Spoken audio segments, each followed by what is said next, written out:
Assalamualaikum warahmatullahi wabarakatuh.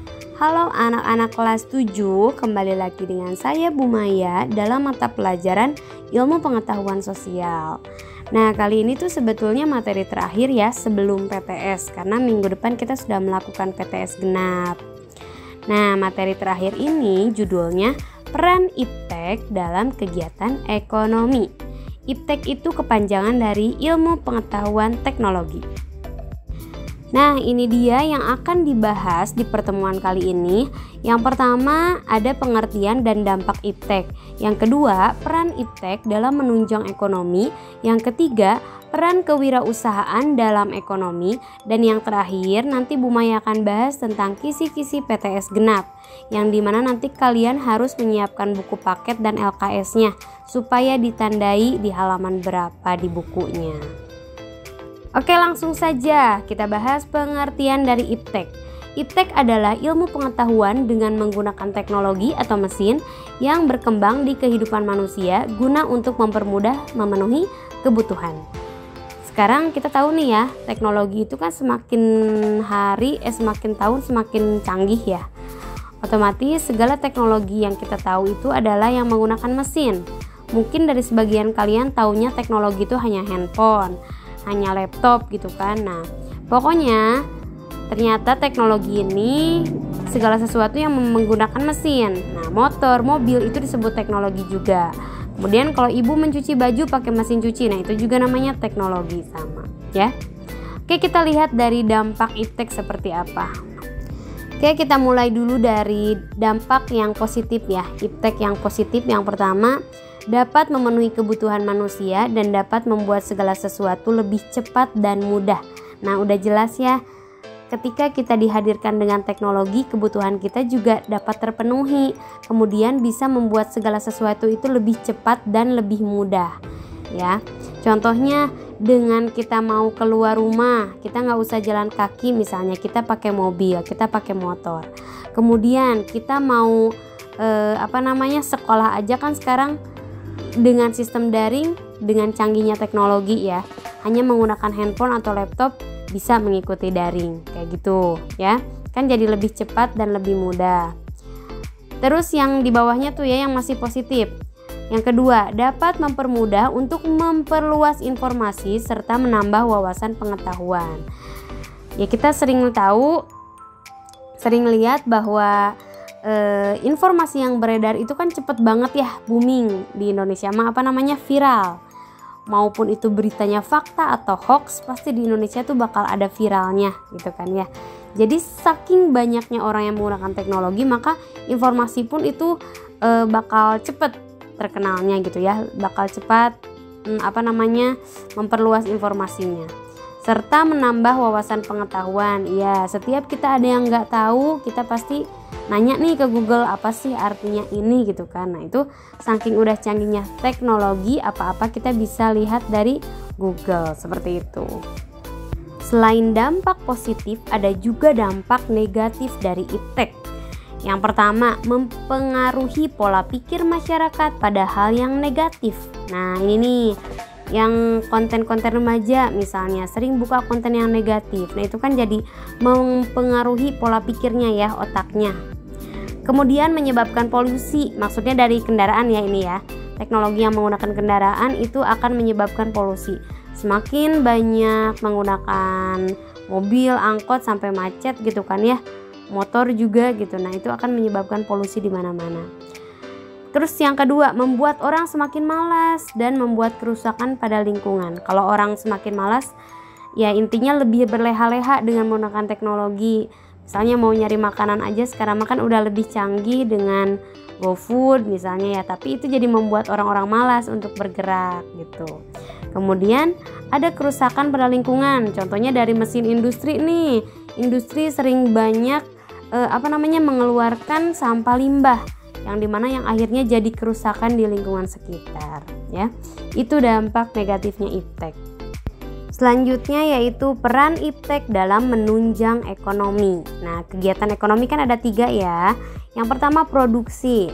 Iptek menunjang produksi pada kebutuhan mesin-mesin produksi, bahan baku, dan bahan penolong produksi. Nah, kalau misalnya kita mau menghasilkan barang atau memproduksi barang, itu akan lebih cepat kalau kita menggunakan teknologi. Sekarang pabrik-pabrik pun udah jelas ya, semua rata-rata menggunakan mesin gitu.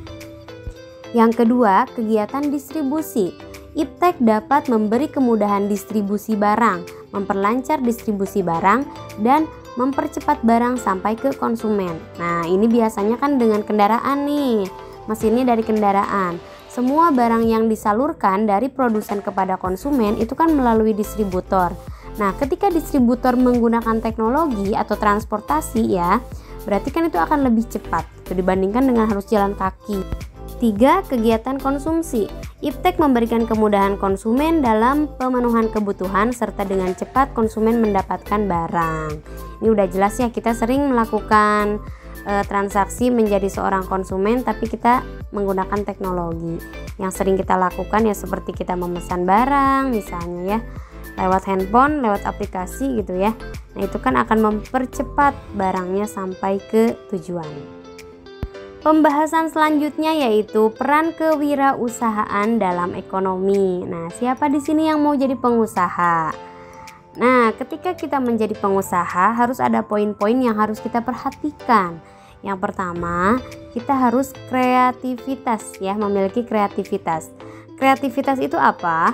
Kemampuan manusia untuk menghasilkan sesuatu yang lain dari pengusaha lain yang membuat barang produksinya laku di pasar. Jadi, ketika kita harus kreatif, itu artinya kita bisa memanfaatkan barang yang dimana kalaupun itu barang bekas tapi nanti bisa dimanfaatkan jadi lebih baik gitu kan, dan merubah nilai guna barangnya gitu kan, harganya juga jadi lebih mahal misalnya karena saking barangnya berkualitas. Nah, itu namanya kreativitas ya, ada ide untuk membuat sesuatu yang beda dari pengusaha lainnya. Yang kedua, kita harus inovasi. Inovasi adalah penciptaan atau penemuan yang merupakan hasil penelitian atau eksperimen. Nah, kalau tadi kan kreativitas idenya, kalau inovasi itu lebih ke strateginya. Kita mau jadi pengusaha seperti apa, tapi strategi dalam membuat barang yang berkualitas supaya menarik perhatian masyarakat untuk membeli produk yang kita buat gitu.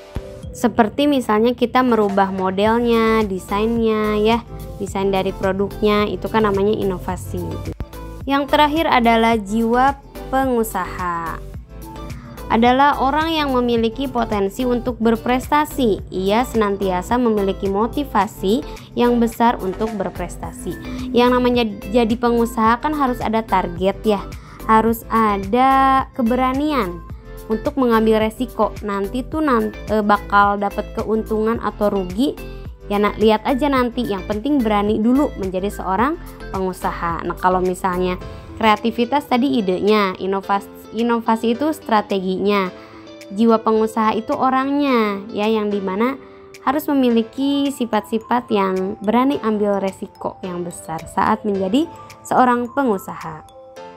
Nah, alhamdulillah materinya udah selesai ya, materi Iptek. Sekarang tinggal dibuka buku paketnya ya. Bu Maya akan merincikan apa aja sih kisi-kisi PTS untuk pekan depan. Yang pertama ada pengertian kebutuhan dan kelangkaan. Itu ada di buku paket halaman 100 dan 106. Pengertiannya aja ya dihafalkan. Yang kedua ada macam-macam kebutuhan dan contohnya. Nah, kan macam-macam kebutuhan banyak ya, ada primer, sekunder, tersier, kebutuhan jasmani, rohani gitu kan. Silahkan dicari contohnya seperti apa ya, satu aja contohnya, yang penting kaliannya paham. Itu ada di buku paket halaman 100 sampai 103. Kemudian nomor 3 ada tindakan, motif, dan prinsip ekonomi beserta contohnya. Ada yang ingat motif ekonomi ada berapa? Ada 4 ya. Yang pertama kan motif memenuhi kebutuhan, kemudian motif berbuat sosial, kemudian motif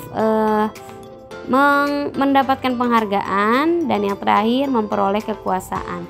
Nah, itu ada di buku LKS halaman 11 sampai 13.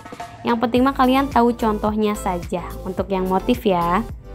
Yang keempat, kegiatan ekonomi. Nah, ini kegiatan ekonomi meliputi produksi, distribusi, konsumsi. Yang pertama kalian hafalkan pengertiannya.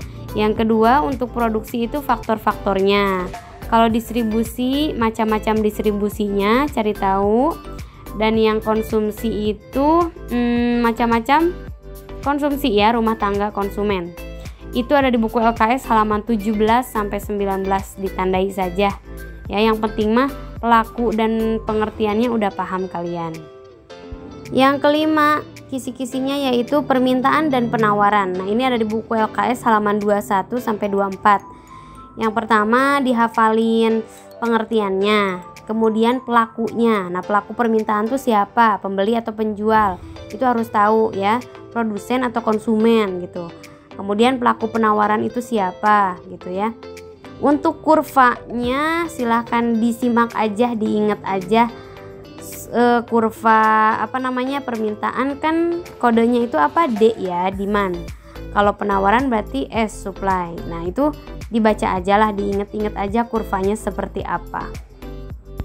Yang keenam yaitu pasar.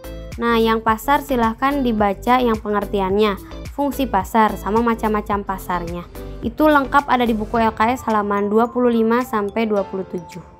Kemudian yang ketujuh, pengertian harga ada di buku LKS halaman 28. Yang kemarin tatap muka pasti udah digarisin ya, karena bareng waktu itu sama Bu Maya. Yang kedelapan yaitu pengertian iptek sama dampak iptek yang tadi Bu Maya jelasin ya, udah ya. Yang kesembilan ada ciri-ciri kreativitas. Nah, itu silahkan dibuka di buku LKS halaman 30. Kan ciri-cirinya banyak tuh ya, minimal 3 kalian hafalkan atau 4. Dan yang terakhir yaitu ciri-ciri manusia wirausaha. Itu ada di buku LKS halaman 32. Ada 5 ya poinnya ya. Ada ciri-ciri wirausaha itu ada 5. Silahkan, itu udah jelas ya, Bu Maya udah kasih dengan halamannya. Tinggal kalian ditandain, digarisin di buku LKS atau buku paketnya. Alhamdulillah sudah selesai semuanya. Semangat untuk belajarnya. Walaupun nanti PTS-nya masih di rumah ya dengan daring, tapi mudah-mudahan dijawabnya dengan jujur, tidak perlu nyontek, tidak perlu nanya ke temannya. Silahkan belajar aja, kan udah dikasih kisi-kisinya ya. Selamat melaksanakan ujian tengah semester genap, mudah-mudahan dilancarkan urusannya. Terima kasih, sekian dari Bu Maya. Assalamualaikum warahmatullahi wabarakatuh.